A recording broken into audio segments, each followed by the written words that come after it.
হেই নমস্কাৰ বন্ধু বান্ধৱীসকল, কাৰ কি খবৰ? ফাইনেলি নতুন এটা ভিডিঅ'ত মই বিশ্বই তোমালোকৰ মাজত সাজু।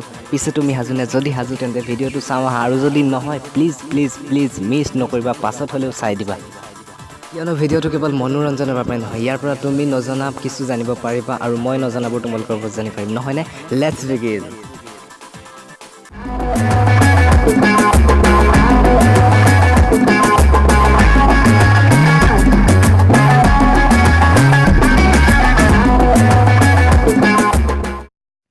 বন্ধু বান্ধৱীসকল, আজিৰ ভিডিঅ'টো মই তোমালোকৰ সৈতে শ্বেয়াৰ কৰিছোঁ সামুদ্ৰিক জীৱ অক্টোপাছৰ কেইটামান অদ্ভুত কথাৰ বিষয়ে।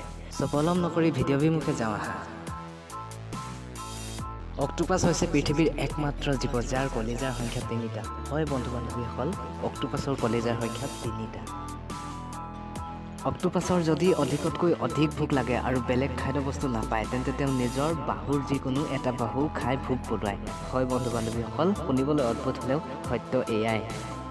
অক্টোপাছৰ কিছুমান প্ৰজাতি এবাৰত ৫০,০০০তকৈ অধিক পোৱালি প্ৰসৱ কৰে, যদিও ইয়াৰে আটাইতকৈ কম সংখ্যকহে জীয়াই থাকে, বাকী সকলো খুব কম সময়ৰ ভিতৰতে মৰি যায়। বন্ধু বান্ধৱীসকল, তোমালোকে সকলোৱে জানা যে পৃথিৱীত থকা প্ৰায়বিলাক প্ৰাণীৰ তেজৰ ৰং ৰঙা হয়, সেয়া স্থলচৰ হওক বা জলচৰ। কিন্তু অক্টোপাছৰ তেজৰ ৰং ৰঙা নহয়, বৰঞ্চ নীলা ৰঙৰ হয়। বৈজ্ঞানিকসকলে কয় যে অক্টোপাছৰ প্ৰজাতি বৰ্তমানলৈকে ৩০০ৰো অধিক প্ৰজাতিৰ পোৱা গৈছে। অক্টোপাছে নিজৰ ছালৰ ৰং প্ৰতি ঘণ্টাত ১৭০তকৈ অধিক ৰঙলৈ পৰিৱৰ্তন কৰিব পাৰে, অৰ্থাৎ তেওঁ এঘণ্টাতে ১৭০টা কালাৰত তেওঁৰ ছালখন চেঞ্জ কৰি ল'ব পাৰে, ৰঙৰ পৰিৱৰ্তন কৰি ল'ব পাৰে। নতুনকৈ জন্ম হোৱা অক্টোপাছৰ আকাৰ নিচেই সৰু হয়, ইয়াৰ আকাৰ 1.5ৰ পৰা 3.2 মিলিমিটাৰ মাত্ৰ, আৰু যেতিয়া ক্ৰমান্বয়ে ডাঙৰ হয় ইয়াৰ আকাৰ হৈ গৈ 10 চেণ্টিমিটাৰৰ পৰা 50 ফুটৰ ভিতৰত হয়। বন্ধু বান্ধৱীসকল, ভিডিঅ'টো যদি ভাল পালে তেন্তে লাইক কমেণ্ট শ্বেয়াৰ কৰিব নাপাহৰিবা। যদি তুমি কিবা এটা শিকিলোঁ বুলি অনুভৱ কৰিছা through this video', then you should need to subscribe our YouTube channel fun Assam talks, যে তুমি আমাৰ ইউটিউব চেনেলটো ছাবস্ক্ৰাইব কৰি ল'বা প্লিজ।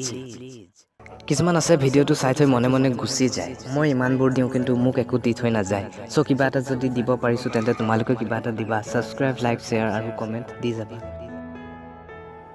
যদি কিবা এটা দুখ লগাকৈ ক'লোঁ তাৰ বাবে চৰি, একচুৱেলি মই নিজে দুখী হৈ আছোঁ।